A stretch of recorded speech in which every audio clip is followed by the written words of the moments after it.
Hi everyone. In this discussion, we are looking at several topics. There are several questions to choose from, and they've been pre-populated on the discussion already. But that's only part of the task. The other part of the task for this week's discussion includes making a graph in Maple. So let's go through these steps and see how to do this. So I'm reading right here from the M2D1 form, and it says copy, paste, and evaluate the Maple commands below. So the first thing we need is with random tools. So I'm just going to copy that.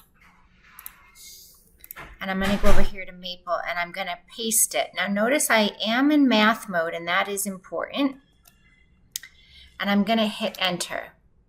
Now it looks like nothing happened, which is a little bit concerning.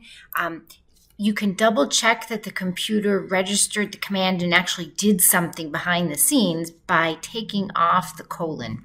So if you remove the colon, we can see that all these packages were loaded in Maple. And sometimes we don't want to clutter our screen with all that output. So I put the colon on to suppress output. But at least I know the computer's working and doing what it should. Okay, next I want to generate a list of integers in the range from 1 to 8, and I want to make 10 of them.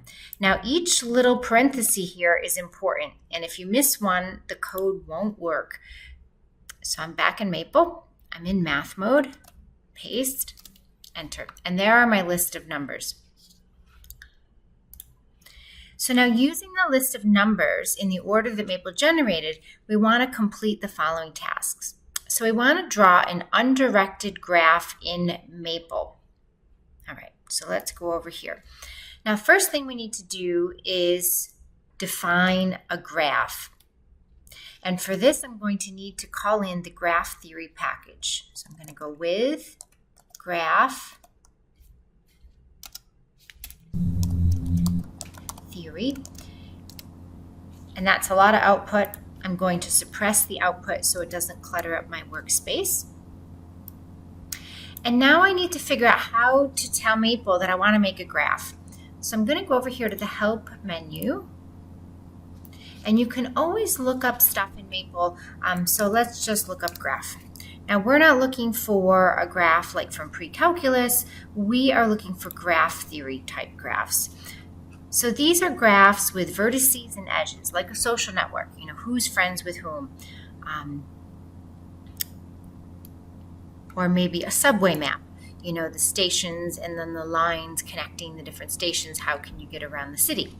So there's a couple of different ways to define a graph, but all of them require our graph theory package. We have that. And I want to define an undirected graph. Okay, so this is what we'll need. I'm going to need something like the following.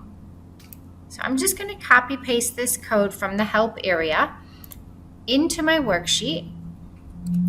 And I'm going to change the vertices to match what we need. So I need to make an edge from vertex 5 to 7.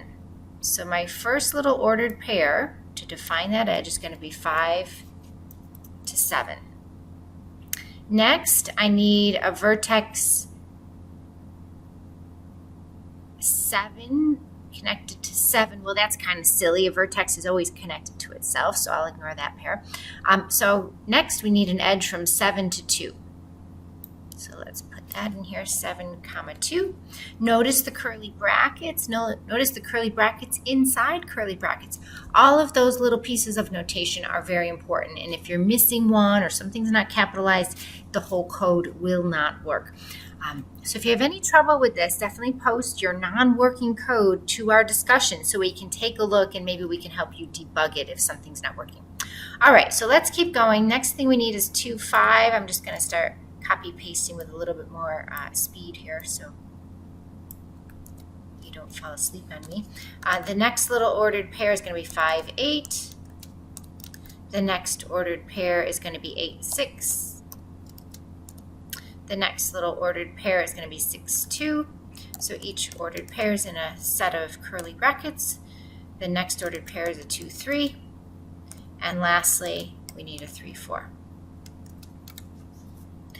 So Maple's talking to me. It's telling me it made a graph. It's an undirected, unweighted graph with 7 vertices and 8 edges. Okay, fine. Now, next thing we want to do is draw the graph. So I'm going to go back to my help file, see what commands, there it is, draw a graph.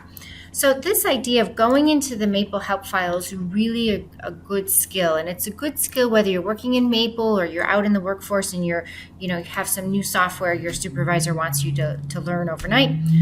This is a good skill of hunting down sample code and adjusting it to what you need. Beautiful. So now we have a graph that's drawn. And this is really interesting. So we could actually do some more manipulations to this. We could start coloring our vertices if we wanted to. This is definitely not required. I'm just playing. So just showing you kind of the fun things that you can do. So you can color edges, you can color vertices. Some of my work is on social networks, and I'll share some graphs from that. But, you might want to talk about a person who maybe got infected with the flu, and then they transmitted it to another person, and, how many people did they infect in the network. So anyways, graphs have lots of fun applications, but hopefully this is helpful in terms of the discussion.